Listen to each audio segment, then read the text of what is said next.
주소가 나라에 시옷이 합해져 있는 형태고 이 시옷은 무슨 기능을 해요? 관형격 조사. 자, 잘 보면 해석을 보세요. 나라의 말이 뒤에 오는 말, 체험 명사를 꾸며주고 있어요. 어떤 말? 나라의 말. 그래서 뒤에 오는 체험 명사를 꾸며주는 그런 요소는 관형사고 지금 명사에 관형격 조사가 붙어서 그 역할을 하게끔 해주는 거죠. 관형격 조사가 사용이 된 거다. 그럼 이 관형격 조사는 중세국어에서 시옷만 있지 않죠? 또 어떤 것도 있었을까? 꼭 의도 있죠. 그래서 모음 조화를 고려한 아래 아가 들어간 의도 있다. 얘네들은 앞에 오는 체언이 뭐냐에 따라서 다르게 사용했습니다. 우선은 사람이나 동물처럼 감정이 있는 유정명사의 경우에는 뭘 사용해야 돼요? 의가 사용돼요. 그리고 무정명사인 경우에는 시옷. 그런데 좀 특이한 게 하나 있죠. 유정명사인데도 그치 높임의 대상이면은 시옷을 쓴다. 그렇게.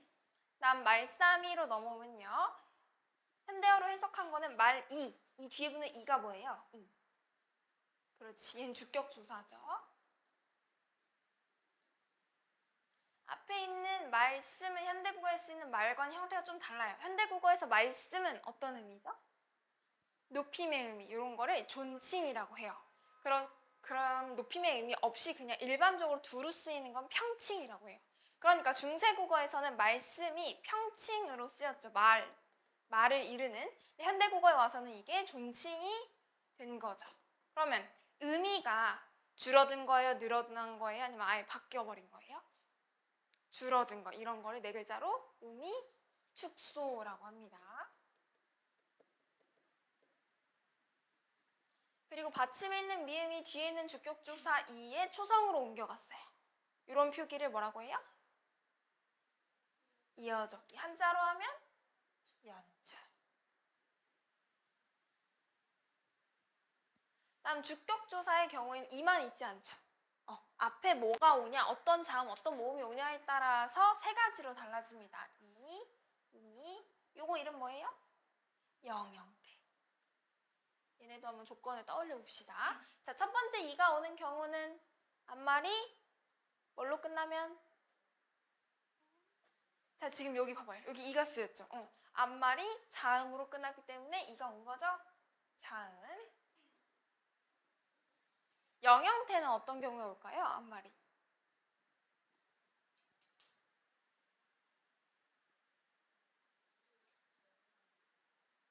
반대로. 모음, 이나 반모음, 이로 시작되는 모음, 이나 반모음, 이로 이 뒤에 오는 경우에 주격조사 생략되죠. 이걸 너무 어렵게 생각하지 말고 흔히 이제 현대국어에서 주격조사는 이가 깨서 에서잖아요. 근데 가는 근대국어 와서 생겼고 중세국어에 있던 건 이밖에 없는데 얘가 기본이에요. 그런데 모음이 이나 반모음 이로 끝나는데 그 뒤에다가 또 이 형태가 붙을 수가 없겠죠. 그래서 얘는 영형태로 붙는 거고 이런 모음들이 아닌 경우에는 붙을 수가 있게 되는 거고. 선생님 그러면 이 앞에 있는 이응의 유무는 뭔가요? 모음으로 끝나면 사실상 이 이는 어떤 데서든 붙을 수가 있잖아요. 바로바로. 그런데 자음으로 끝나는 경우에는 이 뒤에 모음이 붙는 게 꺼려지기 때문에 연음을 하기 위해서 뒤에 이렇게 이응이 살아있는 채로 있는 거예요.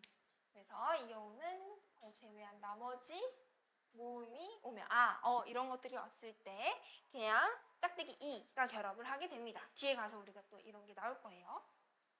그래서 나라의 말이 중국에 달아. 지금 보면 중국은 한자어이기 때문에 한자가 있고 그 다음에 그것의 발음을 훈민정음으로 표기한 게 있는 거예요.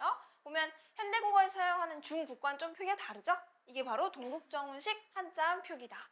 최대한 중국의 원음에 가깝게 표기하자. 그리고 보면 특이한 게 순서가 우리가 그냥 이 가운데 들어간 이 점이 뭐죠?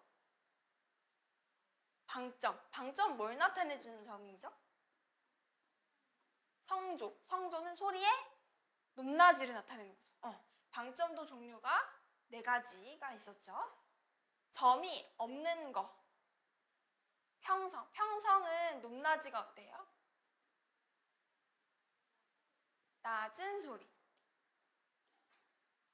점이 하나만 있는 건 무슨 소리예요? 점이 하나. 높낮이가 어때요? 점 하나 있는 거.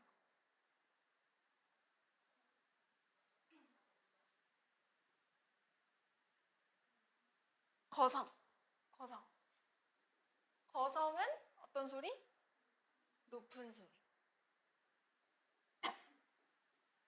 그 다음에 점이 2개 있는 것은 상성. 얘는 그렇죠. 낮았다가 높아지는 소리죠. 마지막으로 있는 게 점의 개수에 관계없이, 즉 소리의 높낮이와는 관계없이 특정 받침이 오는 소리에만 있는 입성. 그 받침의 종류가 뭐인지 기억나나요? 기역, 디귿, 비읍, 시옷. 그렇지, 이렇게. 그래서 이 입성의 경우에는 닿는 소리라고 해서 이런 받침이 오는 소리들의 이 위에 평성, 거성, 상성이 얹힐 수 있는 거였죠. 그래서 방점은 우리가 흔히 훈민정음의 왼쪽에 쓰인다라고 하는 거는 익히 들어 알고 있지만 이렇게 한자어랑 같이 쓰일 때는 한자, 방점, 그다음 훈민정음 순으로 중간에 놓인다. 그다음에 중국애. 이때 이 애는요 해석하는 거 보니까 중국과 달라, 뭐뭐와 다르다, 비교를 나타내주는 그렇지 비교 부사격 조사가 사용이 되었어요. 안녕하세요.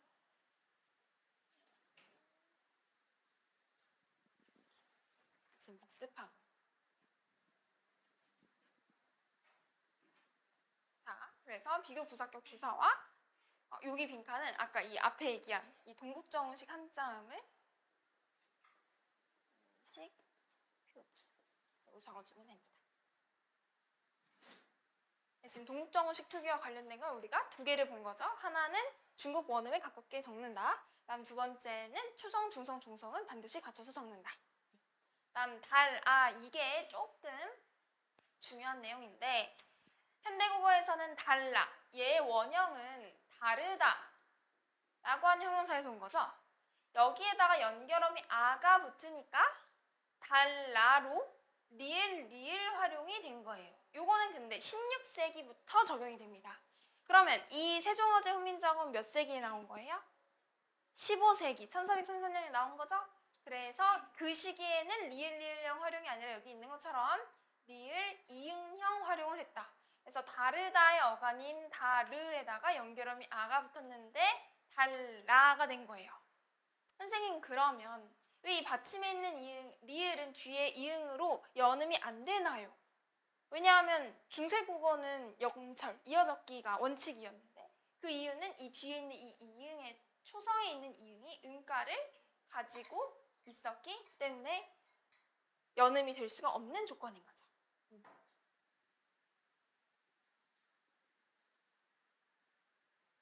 그리고 이런 다르다처럼 중세국어의 리을 이응형 활용이었는데 현대국어로 넘어오면서 리을형 활용으로 바뀐 단어들이 몇 개가 있어요. 그거 이제 옆에다 간단하게 적어줄 테니까 필기를 해보면 됩니다.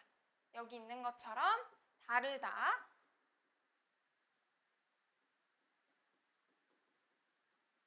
그다음에 마르다,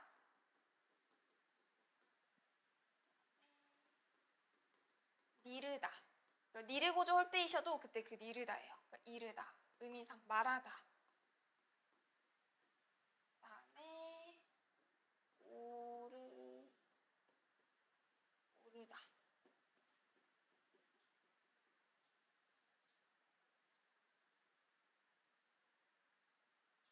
미안해요. 여기가 아래예요. 오르다. 그래서 얘네들은 다 현대국어에서는 달라, 말라, 일러, 올라 이렇게 해서 리을 활용이지만 중세국어 당시에는 리을 이응형 활용. 그래서 달아, 말아, 올라 이렇게 됐던 거죠.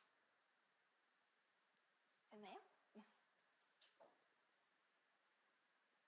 그다음에 문자화로 서로 삼았디 아니할세. 이때 이 문자도 한자어이기 때문에 왼쪽에 한자, 중간에 방점, 그다음에 훈민정음이 있는 거고 이 뒤에 있는 이 자자는 글자 자. 그러니까 받침이 없는 소리인데 지금 궁극정식 한자음 표기 때문에 받침 이응을 넣어준 거죠.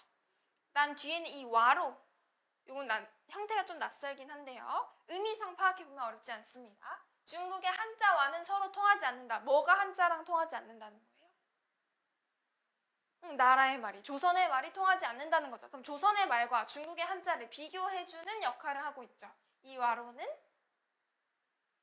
비교를 나타내주는 부사격 주사가 됩니다.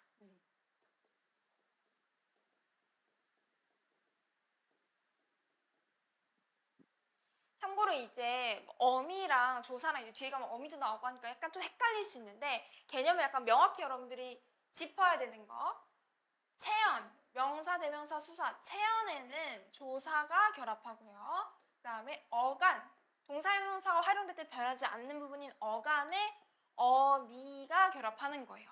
그러니까 이게 비교 부사격 조사인지 아니면은 부사형 전성어인지 이런 게 헷갈릴 때는 앞에 있는 게 뭐인지를 여러분들 조금 체크를 해주면 덜 헷갈릴 수 있다. 그래서 이 경우도 문자, 명사이기 때문에 뒤에 조사가 붙는 거죠. 아까 얘 같은 경우는 다르다라고 하는 형용사의 어간이기 때문에 어미가 붙은 거죠. 얘가 조사할 수 없는 게. 이런 규칙이 있기 때문에. 이어서 보면 서로, 이 서로는 지금 중세고의 서르로 사용되고 있어요. 뭐가 달라진 거죠? 뒤에 있는 모음이 의에서 오로 달라진 거죠. 무슨 현상이 사라졌기 때문에 뭐가 파괴됐어요? 모음 조화. 우리가 보통 이제 모음 조화다라고 하면 명사에다 그 뒤에 오는 조사나 아니면은 어떤 동사나 형사의 어간의 뒤에 어미가 붙을 때 그때 이제 모음 앞뒤를 좀 생각을 하잖아요. 근데 이 서로의 경우에는 하나의 단어 안에 있는 거죠. 이런 경우에도 모음 조화를 고려를 한 표기가 사용이 되었고 현대국어에서는 사라지게 되었다. 체크를 좀 해주고 그다음 사마띠 아니할세, 사맞다는 통하다로 해석이 되는 중세국어 당시 어인데요. 지금 원형을 보면 받침에 치읓이 있어요. 근데 원문에는 시옷이 있어요. 치읓이 어쩌다가 시옷으로 바뀌게 되었을까? 중세국어 당시에 음절의 종성과 관련되는 내용, 규칙 두 가지 있었죠. 하나는 팔종성법. 팔종성법이 뭐죠?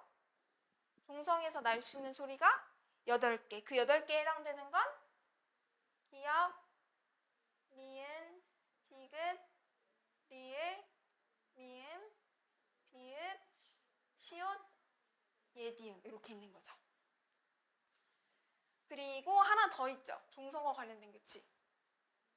그렇지. 종성, 부용, 초성.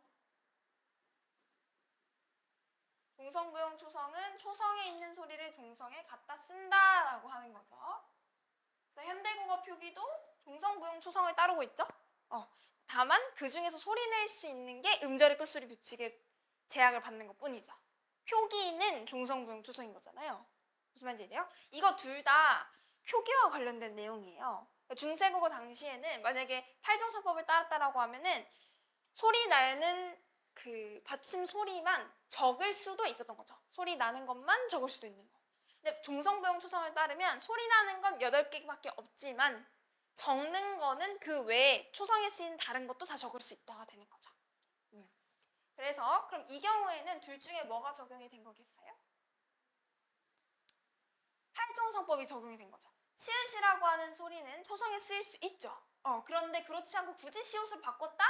소리 낼 수 있는 팔종성법에 해당되는 시옷 그 중에 하나를 가져다 쓴 거죠. 그래서 팔종성법을 따른 표기가 나타나고 있다. 일단 뒤에는 이 D, 현대국어에선 뭐뭐하지라고 하는 어미인 건데 중세국어에서는 D예요. 무슨 현상이 일어나지 않았다? 그렇지, 국외음화. 그 국외음화 현상이 뭘까요?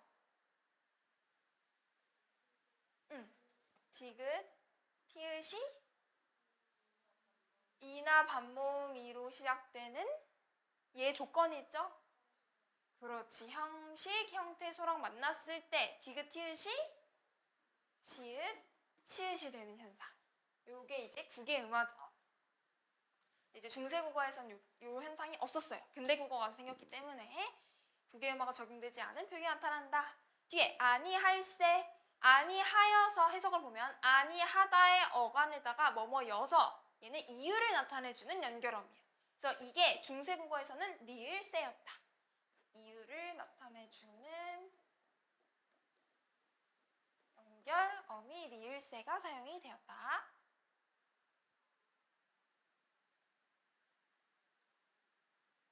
다음, 이런 전처로, 전처는 현대국어에 사용되는 말일까요? 그렇지 않을까요? 사용되지 않아요. 이렇게 사라져버린 말을 죽은 말이다 해서 사어라고 합니다. 그래서 해석, 그러니까 현대어로는 까닭이라는 의미를 갖고 있었어요. 그래서 이런 까닭으로 어리석은 백성이, 이때 어리석은 백성, 어리석다의 어간인 어리석에 뒤에 은이라고 하는 뭔가가 붙어서 뒤에 오는 명사인 백성을 꾸며주고 있습니다. 그럼 이때 이 은의 역할은 뭘까요? 관형, 사형, 어미가 되는 거고, 엄밀히 따지면 전성, 어미입니다. 성격을 바꿔준다. 이게 왜냐? 어리석다는 형용사죠. 형용사는 명사를 꾸밀 수 있어요? 없어요? 없어요. 동사 형용사는 명사를 수식할 수 없어요. 명사를 수식할 수 있는 건 오로지 관형사만 할 수 있는 거예요. 그런데 관형사가 아닌 형용사가 명사를 수식하려고 하니까 성격을 바꿔줘야겠죠. 그래서 관형사형 전성어민 은이 붙은 거예요. 이게 중세국어 당시엔 뭐였다? 여기 있는 이 니은이 된 거죠. 그럼 앞에 붙어있는 형태는 어리입니다. 어리다라고 하는 게 현대국어에서는 어리석다로 해석이 되는 거죠. 그러니까 즉 어리다라고 하는 말은 현대국어에서는 나이가 적다는 의미지만 중세국어에서는 어리석다는 의미로 사용이 된 거예요. 그러면 의미의 이동 사례가 되는 거죠.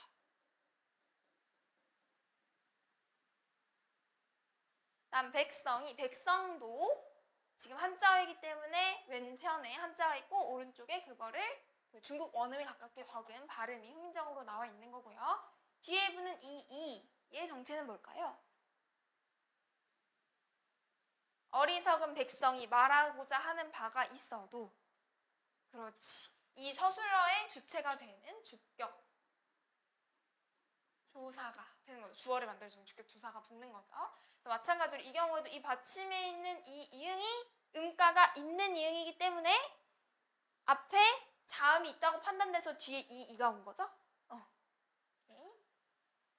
현대국어에서 얘는 성으로 읽으니까 이건 이제 동국정식 한자음 표기에 해당되는 초, 중, 종성 갖춰 쓴 그게 아닌 거죠. 원래부터 있는 거죠. 종성의 이응이. 무슨 말인지 이해돼요? 세종 할 때 종처럼. 일단 니르고저 홀빼이셔도 보면 니르다라고 하는 건 현대국어에서는 이르다로 바뀌게 되었거든요. 표기가. 지금 초성에 있는 니은이 탈락을 해버렸네. 무슨 현상 때문에? 두음 법칙 때문에. 두음 법칙은 뭘까요? 두음. 머리에 오는 소리, 즉 초성에 어떤 제약이 있다는 거예요. 첫 번째, 어두에 니을이 오는 것을 굉장히 꺼립니다. 예를 들면 늙을 로 사람인, 그럼 로인이라고 해야 되는데 그렇게 하지 않고 노인이라고 하죠. 우리 그때 북한 사람 성 얘기도 했었잖아요. 리 정역이 아니라 이 정역으로 되는 것도 모두 다 우리 한국어에서는 어두에 리을이 오는 걸 굉장히 꺼려해요. 어두에 리을이 오는 소리들은 아주 제한적이고 대체로 외래어인 경우가 많다. 리본, 리어카 이런 것들. 다음 두 번째로 어두에 니은 소리와, 중요한 건 얘는 조건이 있어요. 뒤에 이나 반모음 이로 시작되는 모음이 오는 걸 꺼려해요. 그때 니은이 탈락해버립니다. 지금 이 경우인 거죠. 원래 니르다였지만 니은과 이 모음이 만나니까 꺼려서 니은이 탈락해버린 거. 이 모음, 요런 모음들은 뭐가 있냐면 이, 야, 여, 요, 유 요런 모음들이 만나는 걸 꺼립니다. 니은이랑. 그래서 이러한 두음 법칙 또한 근대에 와서 생겨났기 때문에 중세국어 당시에는 두음 법칙이 적용되지 않은 니르다라고 하는 표기가 있었던 거죠. 그 다음에 홀빼이셔도입니다. 이때 이 홀이 형태가 조금 복잡한데 천천히 보면 해석에서 하는 바가 있다라고 해서 하다, do의 동사 어간인 하에 뒤에 는이 붙어서 뒤에 오는 바라는 명사를 꾸며줍니다. 그럼 이때 이 는은 뭐예요? 아까 우리 앞에서 나왔던 거. 관형사형 전성어미죠. 이 역할을 하는 게 중세국어에서는 여기 리을에 열인이에 붙어있는 거.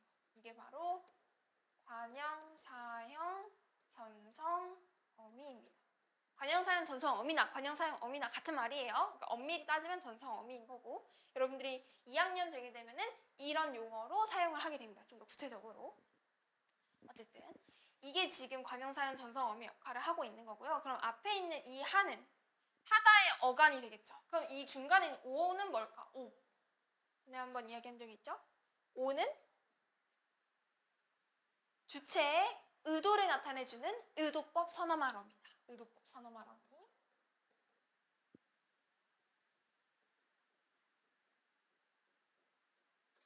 이 의도법 선어말 어미가 사실 굉장히 좀 복잡하고 어려운 개념이에요. 왜냐하면 저것과 관련해서도 그 학자들마다 견해가 다르거든요. 근데 이제 제가 받은 학습지에 나와 있는 자료를 토대로 설명을 좀 하자면 이 의도법 선어말 어미는 누구의 의도를 나타내냐에 따라서 양상이 두 가지 정도로 구분이 됩니다. 이게 여기만 나오지 않죠. 여러분들 그냥 화면만 보세요. 뒤에 보면 맹근온이 이거 세종대왕이 글자를 만들었다. 즉 이 글에 이 말에 화자가 자기가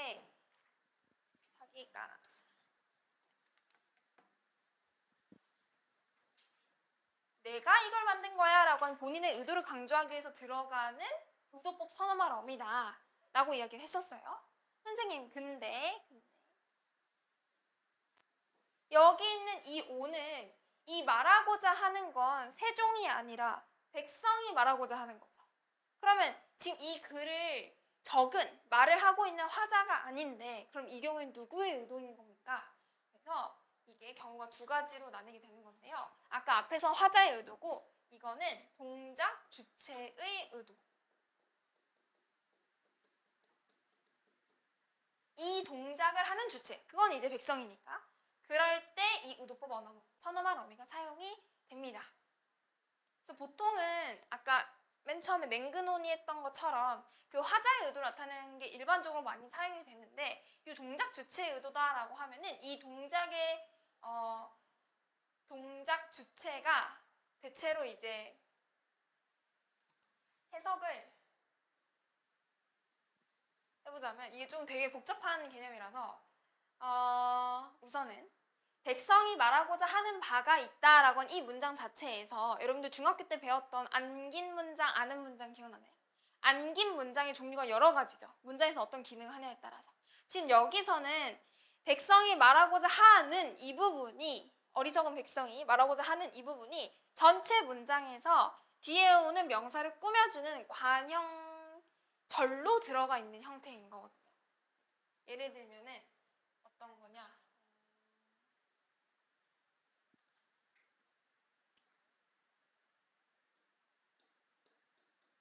오늘 친구랑 먹은 밥이 맛있었다. 이런 문장이 있다고 하면 친구랑 먹은 이 부분이 뒤에 오는 밥을 꾸며주는 거고 내가 친구랑 먹다. 주어가 생략되어 있는 거죠. 그래서 이 절이 전체 문장에서 관형절로 들어가 있는 거잖아요. 그러니까 요 안에 들어간 형태가 지금 이 우리가 보는 본문에서는 어리석은 백성이 말하고자 하는 부분에 해당이 된다. 여기까지 이래요. 그리고 이때 이 뒤에 오는 이 명사, 꾸밈을 받는 이 명사가 이 문장을 풀었을 때, 즉 이 안에 있는 문장을 예를 풀면 나는 친구랑 밥을 먹었다가 되죠. 그때 밥은 목적어 자리에 오게 되죠. 나는 친구랑 밥을 먹었다. 그래서 이 뒤에 꾸밈을 받고 있는 명사가 이 문장을 풀었을 때 목적어에 오거나 부사어에 오면 동작 주체의 의도를 가지고 있는 의도법 선어말로 사용되었다라고 해요. 네, 어렵죠? 맞아.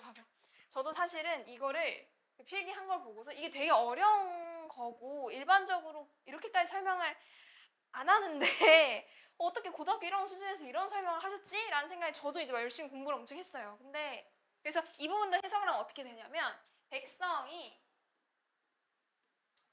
바를 말하고자 한다 라고 이 안겨있는 절을 해석이 가능해지게 되죠. 여기서도 오늘 친구랑 먹은 밥이 맛있다 해서 이 안에 있는 이 절을 풀어보면 나는 친구랑 밥을 먹었다가 되니까 이 뒤에 오는 밥이 목적어 자리로 오잖아요. 해석을 여기 풀면 똑같은 거예요. 지금 이 안에 있는 이 부분을 풀면 백성이 바를 말하고자 한다가 되니까 이 뒤에 있는 명사가 목적어 자리에 놓이게 되고 이런 경우에는 이 오가 의도법 선어말 어미 근데 화자의 의도를 나타내는 게 아닌 동작 주체의 의도를 나타내는 걸로 사용이 된다. 라고까지 이해를 하시면 돼요. 굉장히 복잡하고 어렵죠. 저도 아니 이게 거의 임용 수준에서 나오는 문법인데 저도 그렇게까지 자세히 설명할지 모르겠어요. 어쨌든 그 다음에 그냥 이게 이 구분이 너무 어렵다 그러면 의도법 선어말 어미 오가 사용되었다 정도만 알아도 충분할 것 같아요. 굳이 이거를 두 개를 구분을 하실까? 그런 생각까지 듭니다. 그 다음에 하는 바가 있어도 이때 이 바가 해석을 통해서도 알 수 있는 것처럼 원래 형태가 배인 게 아니라 바의 뒤에 주격조사 가가 붙어 있는 거죠. 다만 중세국어에서는 주격조사 가가 없었으니까 그게 여기 이가 붙은 거고 이때는 주격조사 이 세 가지 중에서 왜 얘가 왔냐? 바로 앞말이 모음으로 끝났는데 그 모음이 이나 반모음이가 아니니까 이가 온 거죠. 그리고 이 형태가 하나가 되어서 배가 된 겁니다.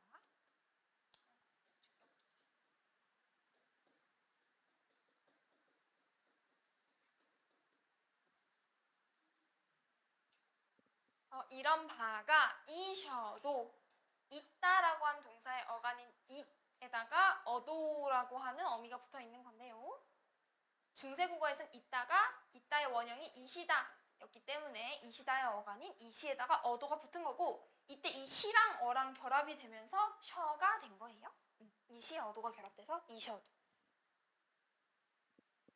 현대국어에서도 먹, 이, 도 줄어들면 먹, 여, 도가 되잖아요. 그 다음에 마침내 제 뜻을 실어. 이때 이 제도 하나의 단어가 아니라 저에다가 뒤에 어떤 형태가 결합이 된 건데 잘 보면 우리가 배운 이 이는 주격조사 이밖에 없죠. 근데 얘가 주격조사냐? 해석을 보니까 그렇지 않죠. 얘는 뒤에 오는 뜻이라는 명사를 꾸며주고 있어요. 그럼 이때 이 이는 뭐겠어요? 뒤에 오는 명사를 꾸며주는 관형. 여기서 얘가 어미일지 조사일지 판단하는 건 앞에 오는 게 체언이냐 어간이냐를 보라고 했죠. 저는 뭐예요?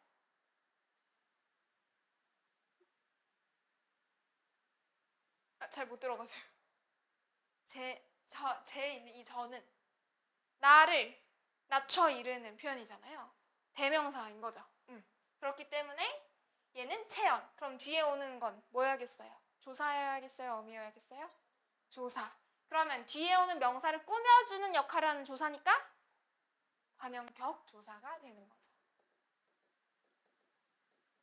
우리가 관형격 조사에 대해서는 이렇게 두 가지에 대해서만 배웠잖아요. 일반적으로 교과서에도 이렇게만 설명이 되어 있어요. 여러분 학습지도 그렇고. 근데 예외적으로 이게 쓰이는 경우가 있어요. 그러니까 일반적으로는 유정명사인 경우, 유정명사인데 높임이 나타나는 경우, 무정명사인 경우 이렇게 나뉘는데 이 이가 하나 더 있긴 합니다. 중세국어 관형격 조사에. 다만 얘는 일부 체언에만 붙어요. 근데 그 일부 체언이 뭐뭐만 있는지에 대해서 여러분들이 굳이 그것까지 다 배울 필요는 없기 때문에 이런 예외 사항 정도만 하나 체크를 해두시면 됩니다. 그리고 그렇게 되면은 이거를 시험에 내기가 너무너무 좋겠죠. 제가 선생님이라면 무조건 여기 이 세종어제 훈민정음 원문에다가 이렇게 단어 밑에다가 이렇게 여러분들 문제지에서 많이 봤던 거 있잖아요. 기호 이렇게 다다다다당 해놓은 다음에 다음 중 성격이 다른 뭐 문장 요소가 사용된 거, 문법 요소가 사용된 거 고르세요. 그럼 우리가 흔히 봤을 때는 이런 형태가 사용된 게 여기도 있고, 그죠? 그다음에 그냥 슥슥슥 주격조사 같은 거 사용된 것들 막 여러 개 있잖아요. 막 이런 것들에다가 다 이렇게 밑줄을 그어놓은 다음에 여러분들이 주격조사와 형태는 같지만 관형격 조사를 구분할 수 있느냐를 묻는 문제를 낼 수도 있다는 거죠. 오케이?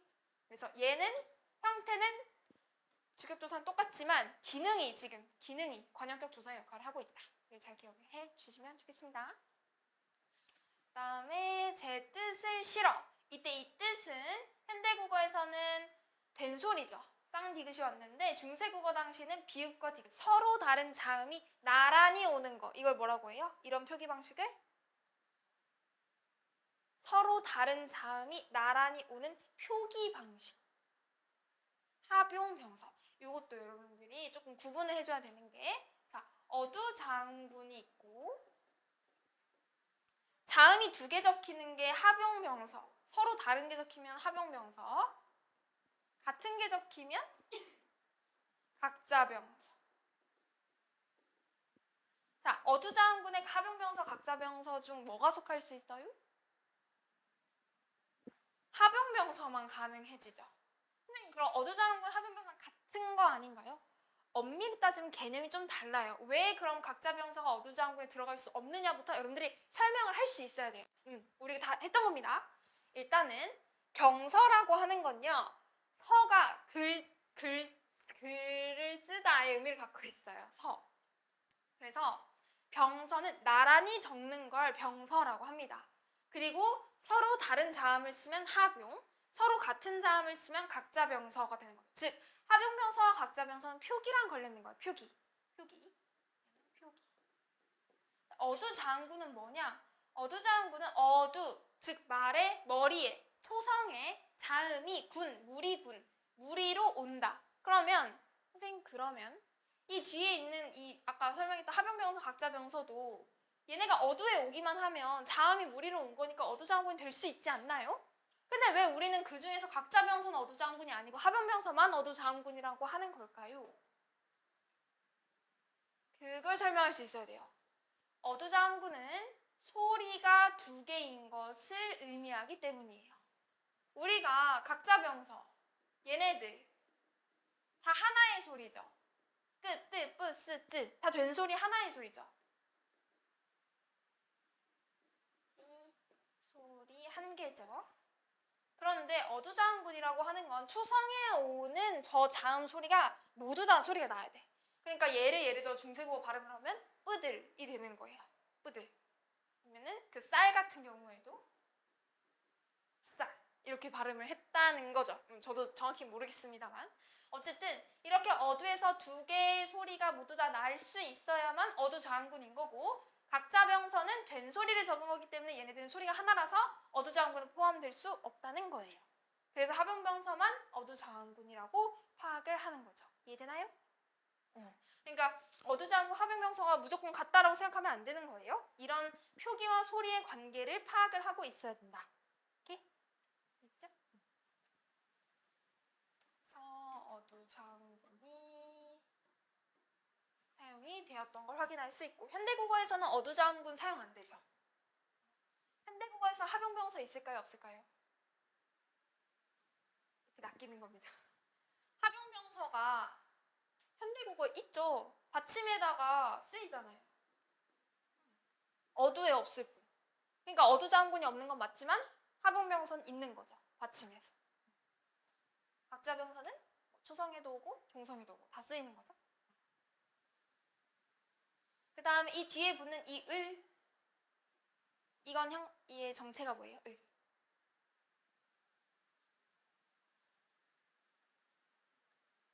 그렇지, 목적격 조사. 목적격 조사도 4개가 있죠?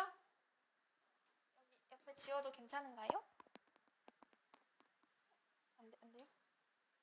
아, 적고 있어요. 여기다가 쓸게요. 목적격 조사가 현대국어에 있는 을과 르이 있고, 그 다음 얘네의 모음 조화를 고려한 아래야, 이렇게 해서 4개가 있죠. 그 중에서 왜 이게 왔을까? 설명할 수 있나요? 우선은 모음 조화부터 얘기를 해봐야겠죠? 앞에 오는 말이 무슨 모음? 음성 모음이죠. 음성 모음이니까 뒤에도 음성 모음이 온 거죠. 그럼 을과 를 중에서 왜 을이 왔을까? 그렇지. 앞말이 받침이 있으면, 자음으로 끝나면 을이 오고 모음이면 르이 오는 거죠. 그래서 을이 왔다. 그 다음에 지금 받침에는 디귿이 뒤에 초성 자리로 오는 이어적기고 나타나고 있습니다.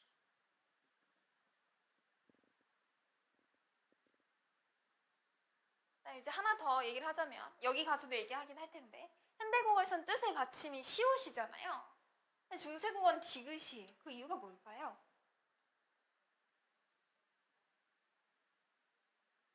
이거는 이 종성이 근대국어를 거쳐서 현대국어로 넘어오는 그 과정, 양상을 설명할 수 있어야 돼요. 중세국어에서는 팔종성법이 사용됐죠. 그 안에는 디귿과 시옷이 있죠. 즉, 그 얘기가 무슨 말이에요? 디귿과 시옷은 다른 소리였다. 구분할 수 있는 소리였다가 중세국어죠. 그런데 근대국어 시기에 7종성법이 되면서 뭐가 빠졌어요? 시옷은 표기로만, 소리는 디귿으로 바뀐 거죠. 그게 현대국어에 그대로 남아있는 거예요. 즉, 현대국어에서는 얘가 소리 내면 뜻, 받침, 디귿으로 바뀌죠. 왜? 음절의 끝소리 규칙이 시옷이 없잖아요. 우리는 현대국어에서는 종성에 시옷 소리 낼 수가 없죠. 선생님, 그러면 그냥 현대국어에서도 디귿으로 쓰면 되잖아요. 근데 왜 안 그랬나요? 그게 근대국어를 알아야 되는 거예요. 근대국어에서는 8종성법에서 7종성법으로 넘어오면서 우리 쓰는 건 전부 다 시옷으로 써. 대신 걔네들의 소리는 전부 다 디귿으로 하자로 정했기 때문에 그때 당시 현대국어로 이어져 왔다는 거예요.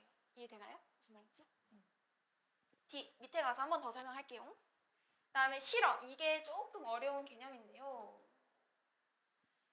이거는 그냥 참고로만 들으시면 됩니다. 여러분들 뭐 교과서나 학습지 필기에도 없었던 내용인데 그냥 혹시 궁금할까봐 이제 갖고 왔어요. 뜻을 실어 펴디 못한다. 이 실어가 능히 쉽게 이 정도의 의미로 해석이 된다고 했잖아요. 선생님, 그러면 실어라고 하는 단어가 중세국어에는 이런 의미로 사용이 되었는데 현대국어에 와서 사라지거나 아니면 바뀐 건가요? 그건 아니고 이 중세국어 당시에 이 한자가 얻을득이라고 하는 한자거든요. 이 한자가 영어로 치면 조동사 can처럼 사용이 됐어요. 무언가 할 수 있다라고 하는 주체의 능력, 주어의 능력을 나타내는 의미로 사용이 되었단 말이에요. 근데 이때 이 얻다, 우리는 얻다라고 하는 건 무언가를 get하는 거잖아요. 그런데 중세국어 당시 이 한자가 can이라는 의미로 사용이 되었어요. 그리고 이 얻다와 유사한 의미로 사용되었던 게 씻다라고 하는 동사여서 그래서 그냥 이 씻다의 어간인 시에다가 연결음이 어를 붙여서 얘는 이제 불규칙 활용을 하게 된 거죠. 시러로. 이런 형태로 사용이 되게 된 거다. 그러니까 사실상 따지고 보면 되게 이게 좀 복잡한 개념인 건데 그냥 이 부분은 주체의 능력을 나타내주는 부분이다 정도로만 알고 능의로 해석된다만 이해해도 충분합니다. 다만 이제 왜 이게 이렇게 됐는가의 자세한 내막이 궁금하다면 그거에 대한 설명이 아까 얘기했던 게 되는 거죠. 그 다음에 펴디 못할 놈이 하니라. 펴디, 여기도 펴다의 어간인 펴에다가 뒤에 연결음이 지가 붙어 있는 건데 중세국어에선 무슨 현상이 없었어서 국외음화가 일어나지 않았기 때문에 기의 형태가 있는 거고 못하는 사람이 많다. 이때도 이 못하는 잘 보면요. 얘가 세 개로 쪼개지죠. 못, 부정. 하다의 어간인 하. 뒤에 있는 이 는. 얘는 뭐예요? 기호는 사람을 꾸며주고 있네요. 는의 정체는 관형사형 전성어미가 되는 거죠. 중세국어에서 요기, 리을과 여린이요.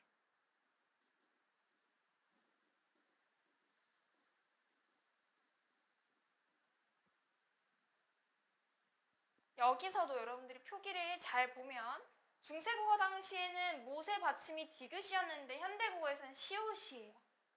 왜 이렇게 됐을까?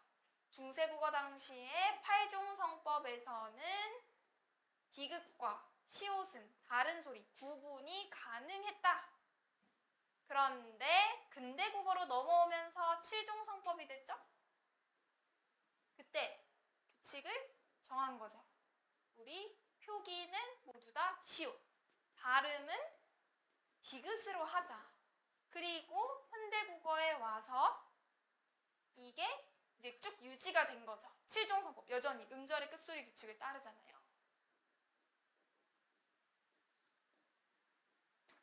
물론 이거는 발음과만 관련이 된 거죠. 표기는 동성, 부용, 초성을 따르죠? 요 과정이 이해가 되나요? 요거는 여러분들이 이해를 하시면 돼요. 막 엄청 열심히 필기를 하고 그럴 필요까지는 없습니다. 이 과정을 이해를 하고 설명을 할 수 있어야 된다라고 하는 거죠.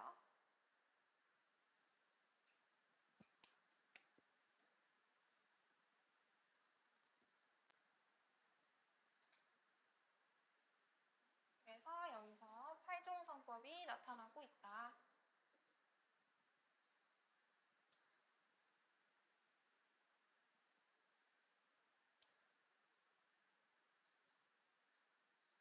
다음에 놈이 하니라 여기까지만 하고 잠깐 쉴게요. 놈이 할 때 이 놈에다가 뒤에 이건 뭐예요? 이의 성체는 주격조사. 이가 주격조사고 받침 있는 미음이 뒤로 옮겨갔죠?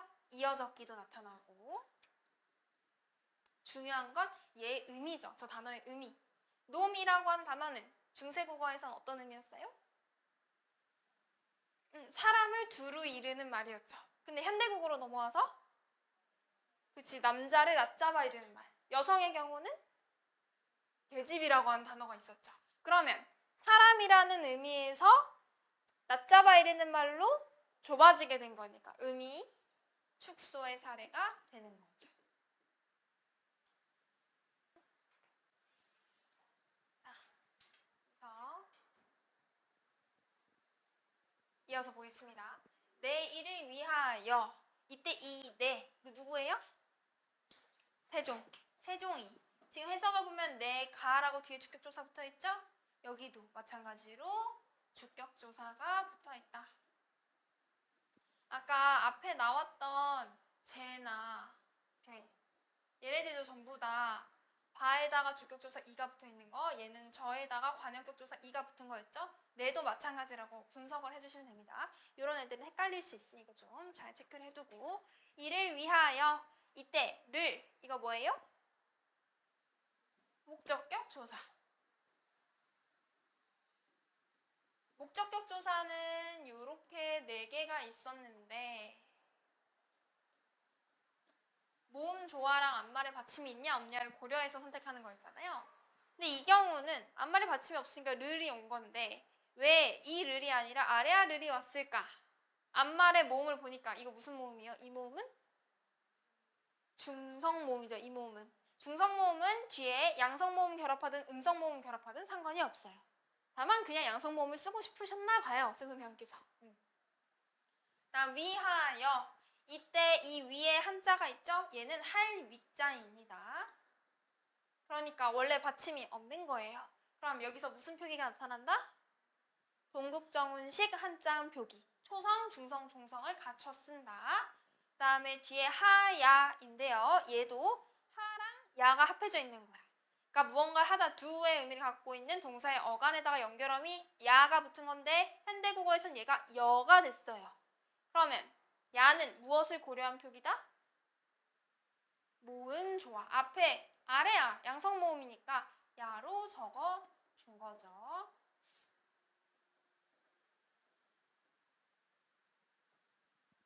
어엽비. 이 어엽비 형태를 보면 어엽브다의 어간인 어엽브에 뒤에 이가 붙어서 어엽비가 된 건데요. 이 이의 정체가 뭐냐?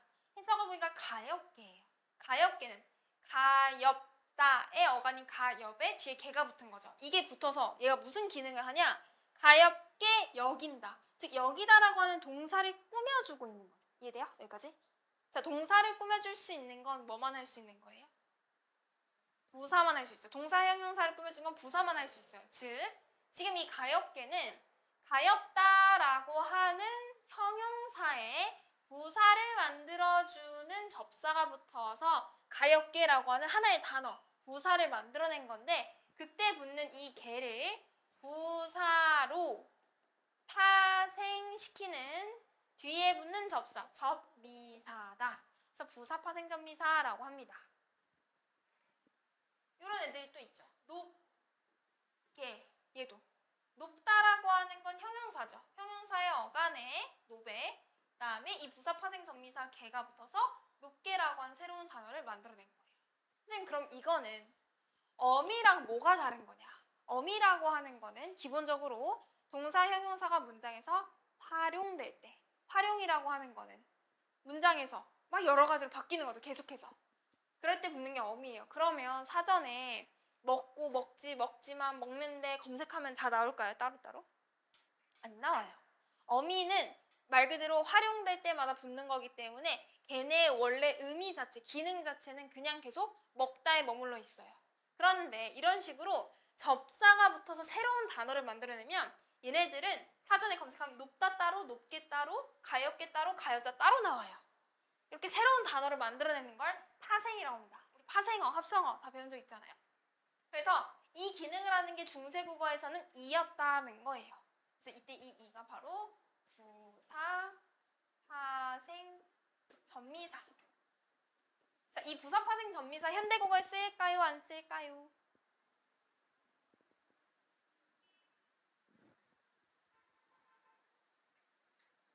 높이, 날다. 이때 이 이는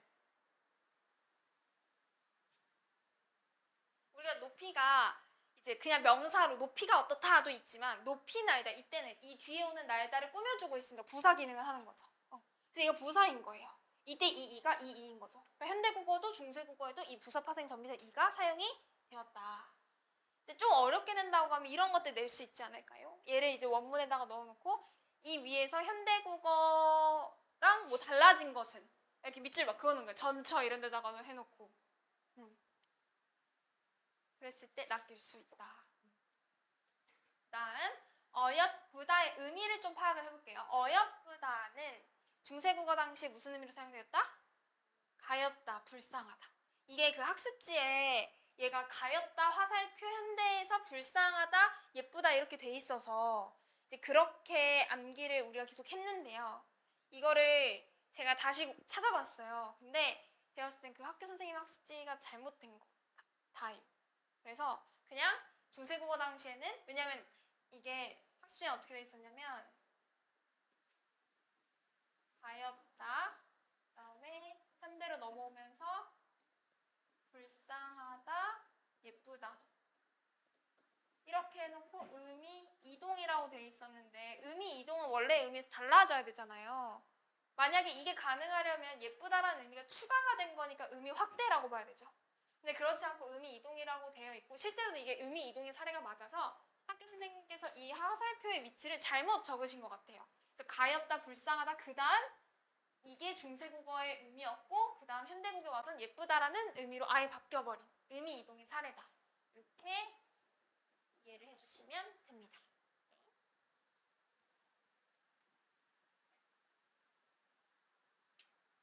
다음 너겨 이것도 여기다 현대국어에서는 여기다인데 중세국어에선 너기다. 지금 어두에 있는 니은이 사라진 거죠. 근데 여기서 약간 의문을 풀 수 있는 게 그래 여기 이게 두음 법칙인 것은 알겠습니다. 좀 궁금하지 않나요? 우리 앞에서 두음 법칙은 어두에 리을이 오른 걸 꺼리거나 니은의 경우에는 어떤 모음이랑 결합하는 걸 꺼려요?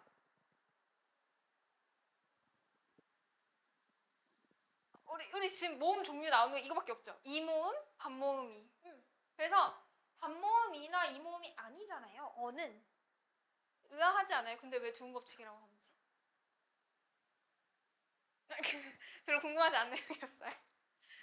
당연히 자연스럽게 받아들일 수 있죠.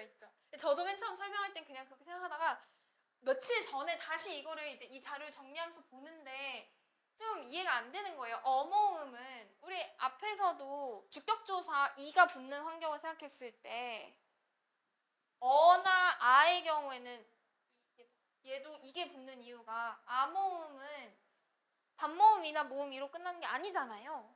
그러니까 이게 온 거잖아요. 근데 왜 얘는 왜 그럴까? 이게 그냥 설명해 주자면 그 중세국어에서는 넋이다가 근대국어로 넘어오면서 얘가 약간 력이다. 이때 이 여는 반모음 이가 결합된 모음이거든요. 그래서 이게 현대국어에서는 반모음이랑 결합된 니은이 떨어진 거예요. 바로 여기서 이렇게 된 게 아니라 중간에 이 과정을 거치니까 두음 법칙이 적용이 되는 거죠. 여기서. 이해돼요? 그러니까 다시 얘기를 해주자면 우리가 반모음 이가 결합되는 모음들은 여, 요, 유, 야, 여, 요, 유 이런 애들이거든요. 그리고 이 모음이랑 현대국어에서는 니은이랑 얘네들이 만나는 걸 꺼려해요. 그래서 그때 니은이 떨어져요. 근데 너기다는 이때 이 너 뒤 니은 뒤에 오는 어는 얘네가 아니잖아요. 근데 왜 니은이 떨어질까?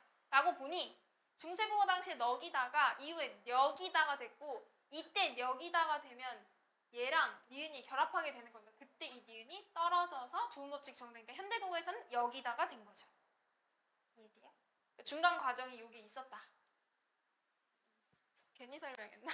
설명하니까 뭔가 더 혼란스러워진 것 같은 느낌. 다음에 새롭게 28자를 맹근오니 이때도 28이라고 돼 있죠. 현대국어에서는 28입니다. 여기서 나타나는 특이한 현상이 하나 있죠? 이런 현상이 뭐라고 해요? 물이 됐어. 원순모음화. 원순모음화가 뭐예요? 원순모음화가 뭐예요? 원순모음이 뭐예요? 원순모음. 동그랗게 말아서 입술이 동그랗게 말아서 내는 소리. 그런 소리가 뭐가 있어요? 우, 요 이런 소리들이 있잖아요. 그래서 입술 소리에다가 얘네들 입술 소리죠? 음모음이 결합하면 이게 우모음이 된다. 이게 원순모음화예요. 그러니까 원순모음화라고 하는 건 중세국어에 없었는데 현대국어에 왜 생기게 되었을까? 중세국어 당시는 아래아가 있었잖아요. 그래서 아래아에 대립되는 음성모음이 뭐였죠? 아래아는 양성모음입니다. 그거랑 딱 대립되는 음성모음은 으죠, 으. 그래서 우리가 목적격 조사도 아래아, 이렇게 있는 것처럼. 그런데 근대국어 넘어오면서 아래아가 점차 소멸이 됐죠. 그러면 그 의에 해당되는 아래아 모음이 없어지게 되잖아요. 그러니까 모음 체계가 이렇게 그 아래아가 사라지면서 얘네가 막 이렇게 하나씩 움직이면서 꼬이는 거예요. 그런 과정에서 우 모음이 결합하게 되었다. 과정만 그렇게 설명해 주는 거고. 어쨌든 원순모음화라고 하는 건 입술 소리 자음에 음모음이 결합했는데 얘가 원순모음인 우로 변하는 현상이다. 그래서 28자를 이때 이 자도 글자 자자인데 받침에 이응이 들어가 있어요. 무슨 표기? 동국정운식 한자음 표기. 그 다음 뒤에 오는 이 르는 뭐예요? 목적격 조사. 왜 얘가 안 왔을까? 왜 이게 아닌 이게 왔어요? 앞에 자가, 아래야, 양성 모음이니까 모음 조화를 고려했다. 이렇게 하면 되겠죠.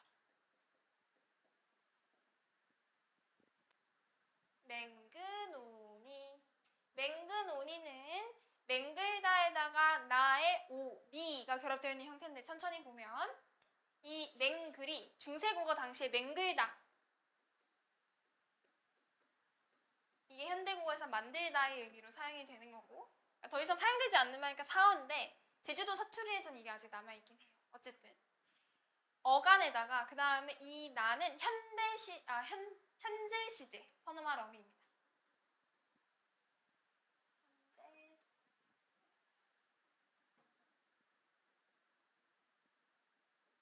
우리 1학기 때 배웠던 현재 시제 선음할 어미 떠올려 보면 먹다, 먹는다 는이 들어감으로써 지금 현재 이 상황이 진행 중이다. 발화시와 사건시가 동일한 현재 시제가 되죠.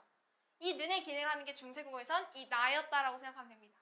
그래서 이 나에 이 오가 결합해서 노가 된 거예요. 그럼 이때 이 오는 아까 앞에 설명했죠? 이 오가 뭐였죠? 화자의 의도를 나타내주는 의도법 선어말 어미.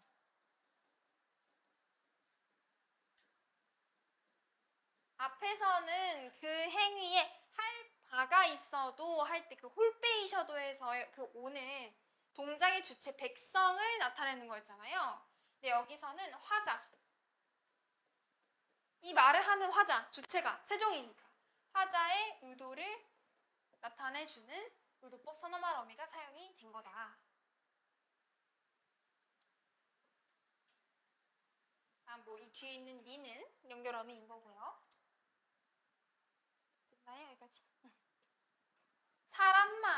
사람마다 어렵지 않고 하여, 이 하여도 잘 보면 얘가 지금 형태가 이렇게 돼 있잖아요. 하다의 어간에다가 뒤에 이모음이 만난 거예요. 이 이모음이 무슨 역할을 하냐? 사동의 의미를 나타내주는 사동 전미사. 현대국어에서 사동 전미사 이 쓰여요, 안 쓰여요? 사동 전미사 뭐가 있었죠? 우리 1학기 때 다 했었어. 개하다라고 하는 연결어미랑 보조영언이 붙어서 만드는 그런 형태도 있고, 전미사.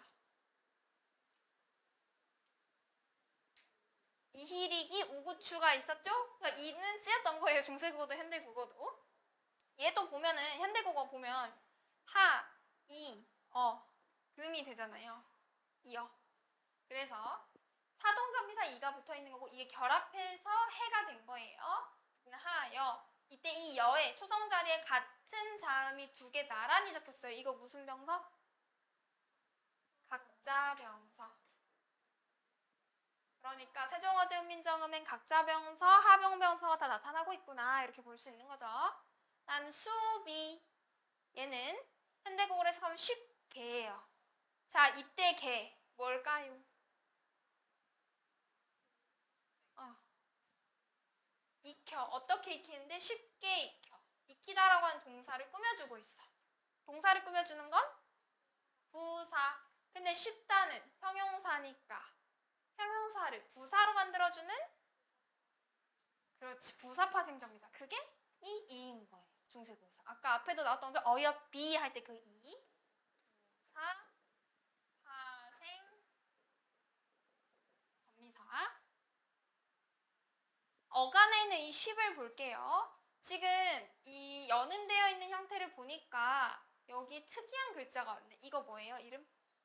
순경음 비읍. 자, 순경음 비읍은 얘가 어떤 거랑 결합하냐에 따라서 양상이 달라지잖아요. 여기다 정리를 간단히 해보면 순경음 비읍뿐만 아니라 시옷도 그러하죠. 얘네들이 뒤에 모음으로 시작하는 어미나 조사랑 결합하면 지금처럼, 그러면 형태가 그대로 살아있죠. 순경음 비읍 반치음 이렇게.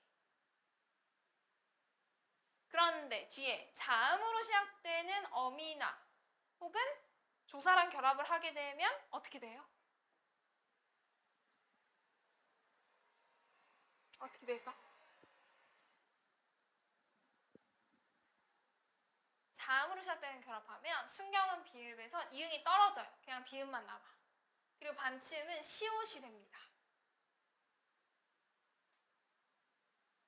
지금 이 경우에 수, 비의 저 비읍 밑에 있는 이응이 살아남을 수 있었던 이유가 모음으로 시작되는 부사파생 전미사랑 만났기 때문인 거예요. 여기 순경은 비읍으로 살아남아있죠. 아, 이게 현대국어에 남아있진 않지, 당연히. 그러니까 이때 당시에 모음으로 뒤에 이제 모음으로 시작되는 게 왔기 때문에 순경은 비읍 그대로 있는 거다. 이런 의미였어요. 현대국어에서는 물론 두 소리 다 사라졌죠. 순경은 비읍은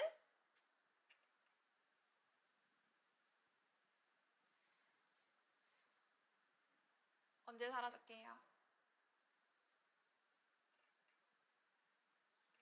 15세기 중반쯤에 사라졌어요. 거의 생기고 얼마 안 돼 사라진 거죠. 그때쯤에 반모음 오우가 되었습니다. 그 다음에 이 반치음의 경우에는 한 세기 뒤 16세기 중반쯤 사라졌어요.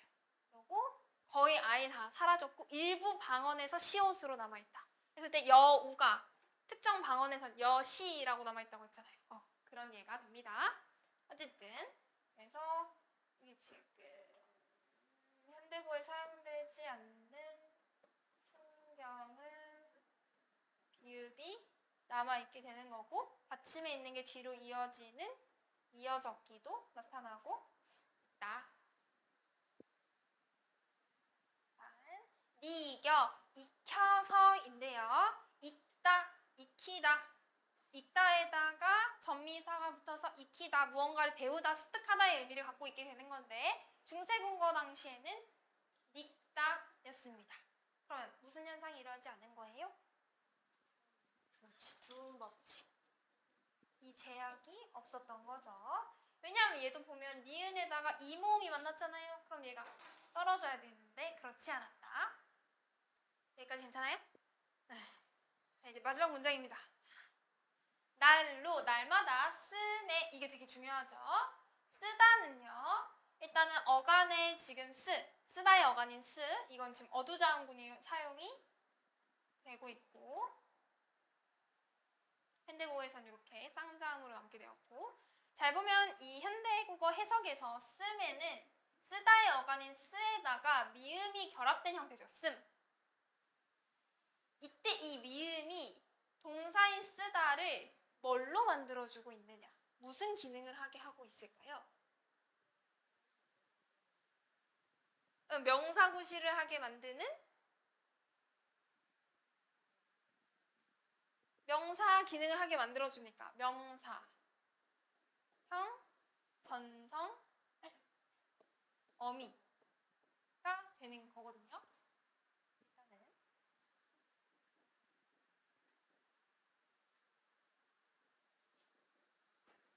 그림을 그림이라고 하는 말이 있어요. 이때 앞에 있는 그림과 뒤에 있는 그림 같은 걸까요?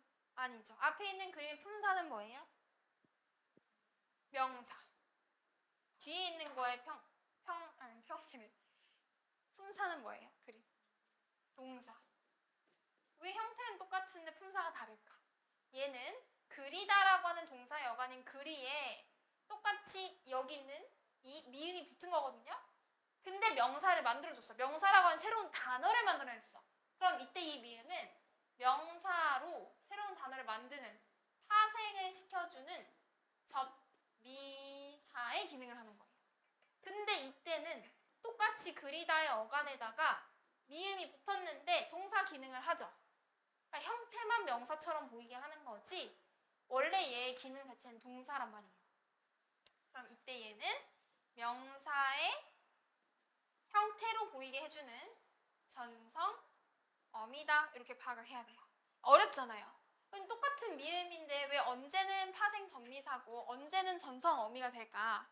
이게 현대국어에서는 우리가 좀 문맥상 파악해야 되는 게 좀 어렵지만 중세국어에서는 얘네 둘이 달랐어요. 지금 여기서는 명사형 전성, 어미가 사용되는 걸까요? 명사 파생 전미사가 사용되는 걸까요? 여기서.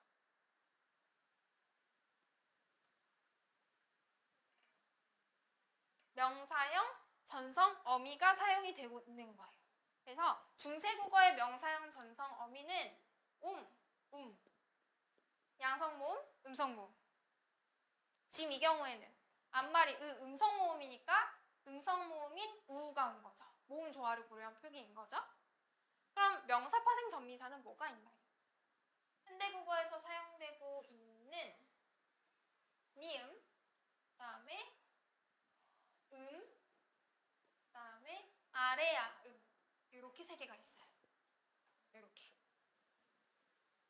중세국어에서는 이 전미사나 전성어미의 형태만으로도 얘네가 명사냐 아니면 그냥 어간에 붙은 어미냐 이런 것들을 좀 파악을 할 수가 있었는데 현대국어에 와서는 이런 애들이 좀 다 사라지면서 구분하기 어렵게 되었다.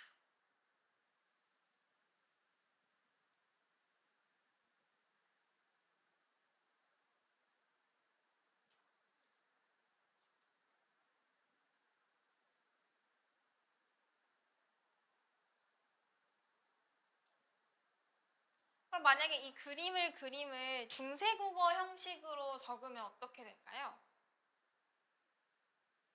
얘는 뭐 그냥 이거 갖다 쓰면 되겠죠? 똑같이 있으니까.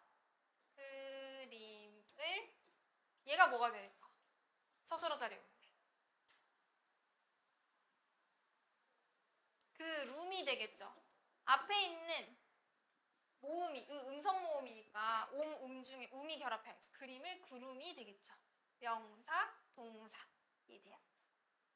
이게 지금은 되게 약간 좀 귀에 팍 안 꽂힐 수는 있거든요.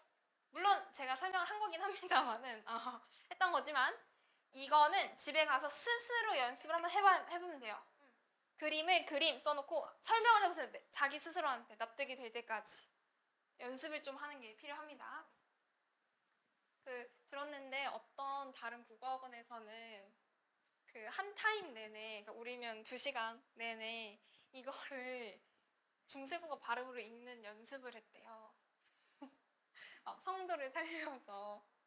그래서 그 얘기 듣고 되게 재밌게 수업을 하신다 했는데 실제로 가제울고에서 학교 선생님이 이거 중세국어로 소리내서 읽으면 뭘 준다 그랬나? 그래서 막 그런 걸 했다 하더라고요. 그래서 이제 그 학원에서도 이제 그걸 한 건가 봐요. 가제울고를 대상으로 하고 있는 학원이라 그래서. 이게 내가 왜 꺼내게 됐지? 아무튼 모르겠지만 그거다. 그래서 물론 막 그렇게까지 할 필요는 없습니다만 사실 우리 말하기 시험 보는 건 아니니까 이 파트가 어려운 부분이고 우리가 좀 낯선 부분이니 자기 스스로 이걸 읽으면서 설명하는 연습을 좀 하는 게 필요하긴 해요. 그래서 이거 어차피 여러분들 책에도 다 있고 우리 학습지도 막 받고 있으니까 이걸 가지고 스스로 공부한다고 생각하고 계속 좀 이렇게 설명하는 연습을 하고 헷갈리면 영상 돌려보고 이런 것들을 하면은 도움이 많이 될 것입니다. 얘는 일단 무조건 시험에 나올 거니까 안 나올 수가 없죠, 이거는. 그래서 이거만큼은 본문을 내가 씹어먹는다 라는 생각을 좀 꼼꼼히 공부를 하기를 바라겠습니다. 그러니까 이 뒤에는 이 애는 뭐냐? 얘는 부사격 조사인데요. 지금 해석되는 걸 보니까 뭐뭐 하는데, 쓰는데 어떤 그 방법을 나타내주죠. 부사격 조사입니다.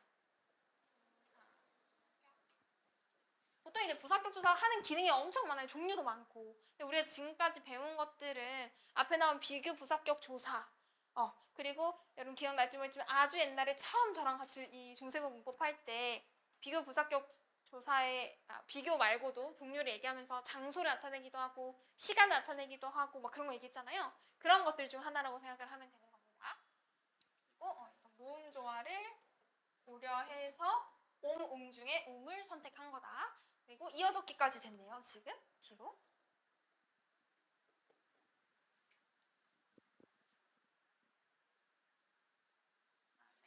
편안히 하고죠.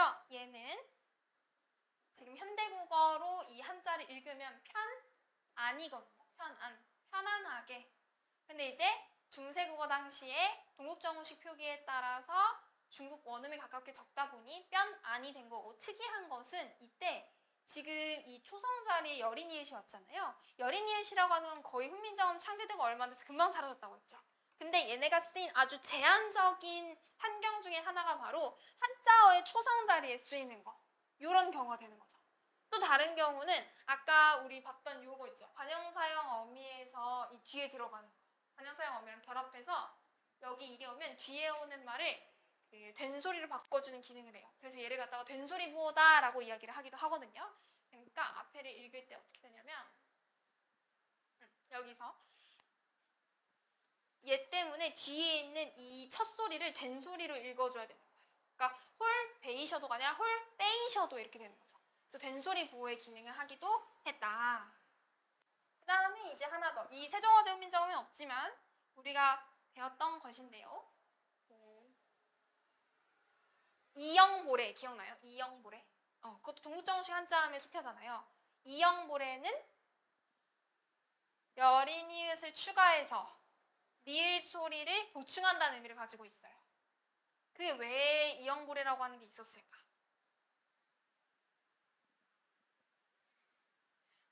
너무 까마득한가요? 자, 이영보레라고 하는 거는 그때 당시에 중국에서의 한자음 발음과 조선에서의 한자음 발음은 달랐어요. 그러니까 지금 이렇게 우리가 느끼기 되게 어색하잖아요. 그래서 최대한 중국 발음에 가깝게 표기를 하려고 했는데 그때 당시에 조선에서 발음하는 게 예시를 어떤 걸 봅시다.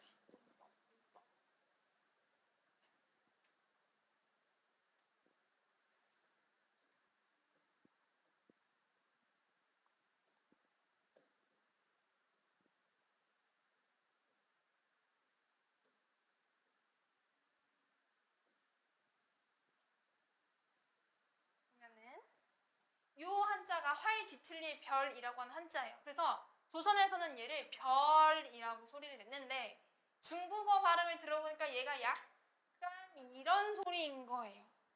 그러면 중국 발음에 가깝게 표기를 해야 되잖아요. 그런데 이렇게 안 쓰고 여기다가 그냥 이걸 추가를 한 거예요.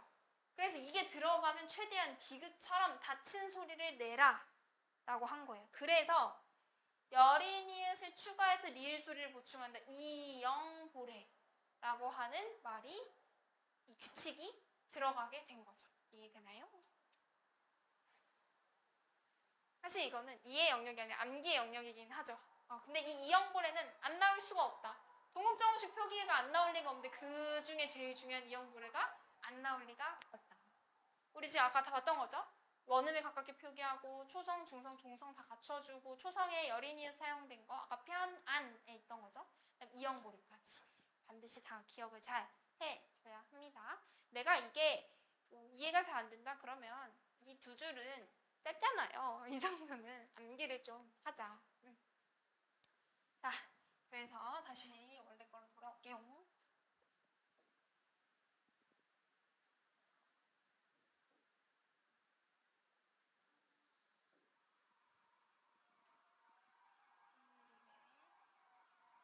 편안하게, 이때도 뭐뭐 하다의 어간인 하에 뒤에 개가 온 건데요. 얘 또한 뭐뭐하게 부사를 나타내주는 전미사가 붙었다고 볼 수 있겠죠? 그래서 얘네 형태가 합쳐져서 키가 된 거예요. 히읗이랑 기역이랑 만나서 축약이 된 거죠. 모음은 생략되고 축약이 된 거죠. 그 다음에 하고죠. 뭐 이건 어렵지 않을 거고요. 할 따름이니라, 이때도 마찬가지로 이 할이 하다의 어간인, 공부를 하지 말라는 건가 봐요.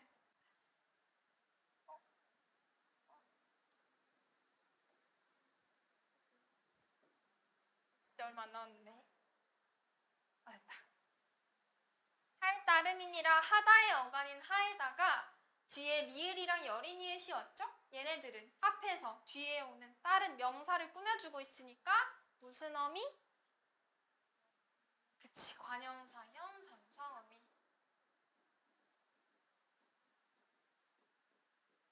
이게 또 궁금하지 않나요, 여러분? 앞에서 활 뒤틀릴 별 할 때 걔가 이렇게 생겼잖아요. 활 뒤틀릴 별. 선생님, 그러면 이때 이 리을과 여린이읒, 여기 쓰인 리을과 여린이읒 어떻게 구별을 하죠? 여러분이라면 어떻게 구별을 할 것 같아요?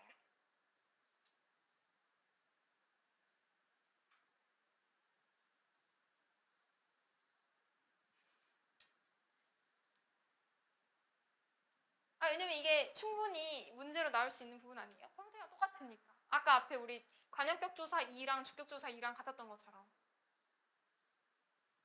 그리고 부사파생 전미사 2도 주격조사랑 엮여서 나올 수 있겠죠. 2로 같으니까. 수비 할 때 2랑 어여비 할 때 2랑 그 다음에 이가 쓴 백성이 할 때 그 2랑 2인데 어떤 건 주격조사고 어떤 건 부사파생 전미사죠. 그런 것처럼 똑같이 리을의 여린이읒인데 언제는 이영보래고 언제는 관형사형 전성어미라고 하면 이거 어떻게 아나요? 아주 쉬운 방법이 있죠. 이영보래가 사용되는 건 한자어에만 사용되는 거예요. 한자어. 그러니까 그럼 얘가 쓸 때 반드시 왼쪽에 한자가 있겠죠. 근데 관형사형 전성어미는 한자에 붙는 게 아니잖아요. 얘는 한자가 아니다. 그러니까 즉 왼쪽에 한자가 없는 상태에서 여린이읒, 리을의 여린이읒이 나왔다? 그럼 얘는 관형사형 전성어미군 이라고 이해하고 뒤에 오는 명사를 꾸며주고 있구나 까지 연결 지어주면 완벽하겠죠.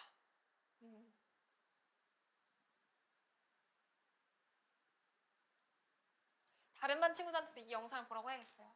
지금 2반이 마지막 수업이거든요. 명지 1, 3번 수업하는 것 중에. 근데 앞에 반들은 다 이거 설명하는데 1시간도 안 걸려서 끝났는데 유독 오늘 이 반에서 엄청 더 상세하게 설명을 하고 있는 것 같아요. 영상을 편집해서 유튜브에 올려야겠다. 여러 번 돌려보세요. 시험 전에. 다음 따름이니라 해서 이 따름이 현대국어에서는 따름 앞에 어두에 초성에 된소리가 오지만 중세국어에는 어두자음분 사용이 되었다. 그 다음에 받침 있는 미음이 뒤에 있는 초성 빈자리로 옮겨갔죠? 이어졌기. 이때 이 이는 뭘까? 마지막 포인트입니다. 저 이의 정체는 뭘까요?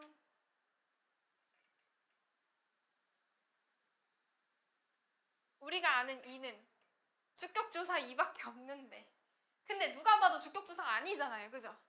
현대어 해석된 거 보니까 어때요? 다른 이다. 이 이다 뭐예요? 이다. 어디서 들리고 있어?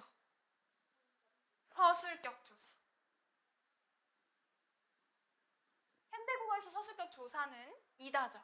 중세국어에선 이라였어요. 이라.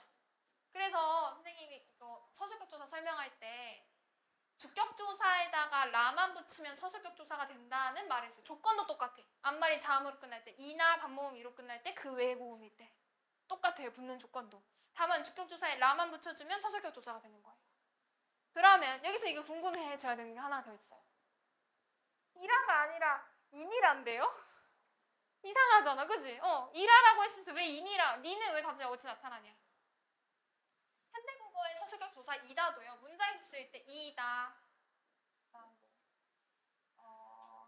인데, 입으로, 이지만 엄청 형태가 다양해요. 즉 서술격 조사, 원래 조사는 형태가 안 바뀌는 거지만 아주 예외적으로 서술격 조사만 동사, 형용사처럼 문장에서 쓸 때 형태가 달라지는 활용을 한다고 이야기를 합니다. 그냥 중세 국어도 비슷한 거예요. 그래서 이라 사이에 니가 들어가 있는 건 이다가 임으로 이지만이 된 거랑 같다고 보면 됩니다. 즉 우리가 기억할 건 이때 이 이는 서술격 조사다. 이것만 잘 기억을 해두면 되겠습니다. 됐나요?